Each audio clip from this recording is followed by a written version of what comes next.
Hello, you are watching Shalom World News. I'm Rory McLennan. Here are your latest news headlines from around the world.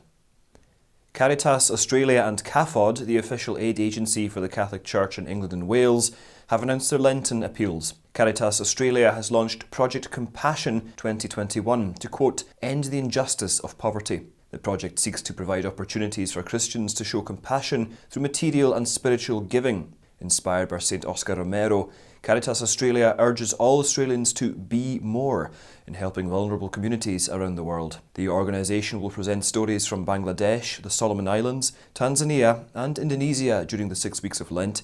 Meanwhile, CAFOD has requested help for people living in regions where there is extreme water scarcity. Besides ensuring better access to clean water and water storage in these regions, CAFOD seeks to assist people in starting small businesses in order to overcome poverty. In his Lenten message, Pope Francis had spoken about experiencing Lent with love, which is made possible through caring for others.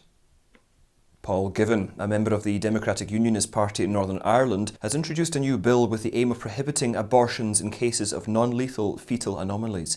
Currently, it is legal to abort a baby with a non-fatal disability, such as Down syndrome, clubfoot or cleft palate, up to birth. The bill is proposed with the support of disability campaign group Don't Screen Us Out.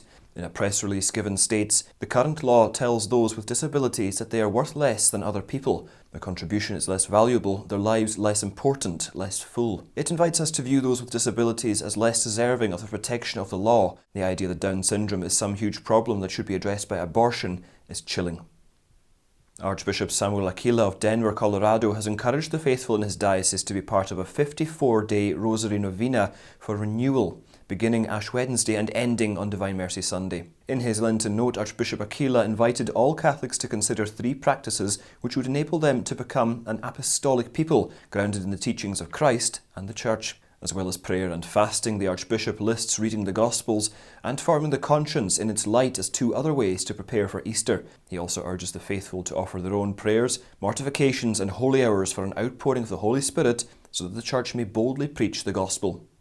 54-day novenas date back to the late 19th century. This method of praying the rosary was revealed to a girl in Naples who was suffering from an incurable disease by the Blessed Mother. The Blessed Virgin asked her to make 3 novenas in petition and 3 more in thanksgiving, irrespective of whether the prayers were answered or not.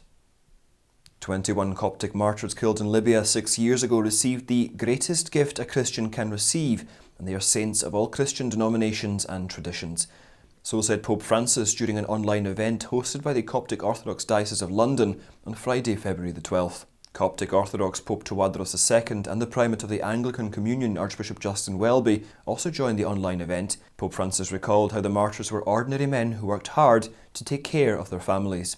Pope Francis said that despite their brutal deaths, the men had received the greatest gift a Christian can receive, bearing witness to Jesus Christ to the point of giving their life. The 21 men were captured by ISIS 6 years ago in the city of Sirte in Libya. Following the defeat and expulsion of ISIS, their bodies were found and the remains brought back to Egypt. The Coptic Orthodox Church declared them as martyrs, and their feast day is celebrated on February the 15th in the Gregorian calendar. A shrine has been built at the Martyrs of the Faith and Homeland Church in their honour in Al-Our village. The 40 Days for Life campaign started on February 17th, Ash Wednesday, and is set to conclude on March the 28th, which is Palm Sunday. This year's campaign will be organised in 567 cities around the world. A Twitter post by the campaign claimed it to be the largest Lenten campaign ever. 40 Days for Life came into existence in the year 2004 when 4 individuals launched a 40-day campaign of prayer and fasting, community outreach and a constant peaceful vigil for the end of abortion. The first ever nationally coordinated campaign took place in 2007, spanning 33 states. A memorial mass was held at the Holy Family Cathedral of Sokoto Diocese on February the 12th, the first death anniversary of the murdered Nigerian seminarian Michael Nnadi. Bishop Matthew Hassan Kuka of Sokoto Diocese told journalists that the harvest of death has gotten richer in Nigeria at the end of the Mass. Commenting on the increasing numbers of murders and abductions, the bishop expressed his disappointment in the government's failure to prevent such acts. In honour of the Nigerian martyr, the Sokoto bishop's residence has been renamed as the Michael Nnadi House. Michael Nnadi, who was 18 years old, and 3 other seminarians were abducted from the Good Shepherd Major Seminary in Kaduna on the 8th of January 2020.